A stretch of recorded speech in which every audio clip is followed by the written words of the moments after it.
അങ്ങനെ കുറച്ച് നാളത്തെ റെസ്റ്റിന് ശേഷം ഞാൻ വീണ്ടും ബാംഗ്ലൂർക്ക് പോവാണ് കേട്ടോ. ട്രെയിനിൽ ആദ്യത്തെ എൻ്റെ സോളോ ട്രിപ്പ് കൂടിയാണ് കേട്ടോ ഇത്. അതുകൊണ്ട് തന്നെ അതിൻ്റെ എല്ലാ ടെൻഷനും എനിക്കുണ്ടായിരുന്നു. ഫ്ലൈറ്റിലും ബസ്സിലൊക്കെ ഞാൻ ഒറ്റയ്ക്ക് പോയിട്ടുണ്ടെങ്കിലും ട്രെയിനിൽ ഒറ്റയ്ക്ക് പോകാമെന്ന് കേൾക്കുമ്പോൾ തന്നെ എന്തോ ഒരു ടെൻഷനാണ്.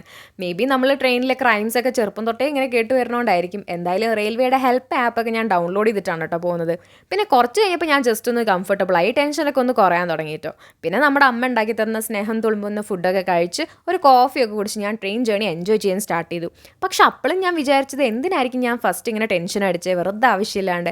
പക്ഷേ എനിക്കറിയേണ്ട കുറേ ഫ്രണ്ട്സ് ഉണ്ട് ഇതുപോലെ ട്രെയിനിൽ ഒറ്റയ്ക്ക് ട്രാവൽ ചെയ്യുന്നത്. അവരൊക്കെ എന്നോട് പറഞ്ഞത് അവരുടെ ആദ്യത്തെ ജേർണി ഇതുപോലെ തന്നെ കുറച്ച് ടെൻഷനൊക്കെ ആയിരുന്നു എന്നാണ്. മേ ബി ഞാൻ നേരത്തെ പറഞ്ഞ പോലെ തന്നെ ചെറുപ്പം തൊട്ടേ നമ്മൾ അതിലത്തെ ക്രൈംസ് ഒക്കെ കേട്ട് ഇങ്ങനെ വരുന്നതുകൊണ്ടായിരിക്കും എന്ന് ഞാൻ വിചാരിക്കുന്നു. എന്തായാലും നിങ്ങൾക്ക് ഇതുപോലത്തെ എക്സ്പീരിയൻസ് എന്തെങ്കിലും ഉണ്ടെങ്കിൽ ഷെയർ ചെയ്യണം കേട്ടോ.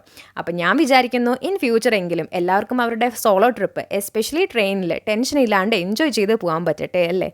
എന്തായാലും ഈ വീഡിയോ ഇഷ്ടപ്പെട്ട് കഴിഞ്ഞാൽ ലൈക്ക് ചെയ്യുക.